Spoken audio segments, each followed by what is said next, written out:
شد. فقط یه بار دیگه میتونیم به چرخ بچرخونیم، خط افق فرضی رو با گیرده‌ها تنظیم کنیم. ما همه روز رو حساب میکنیم. تو نباید این بیچه ماهی فضانما وقت داره تموم میشه. الان چطور شد؟ درست شد. حالیه. میدونستم تا از پس این کار برمیاد. ماهی فضانما.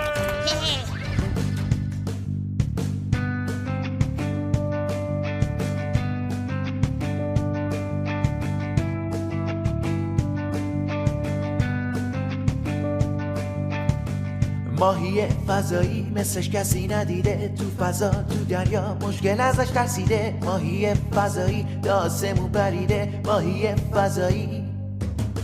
شنیدن همه اسم اون رو زمین و ماه، اون هستش بهترین حتی تو عمق دریا. ماهی فضایی میره تا ته دنیا، باز میشه جای اون توی قلب آدما.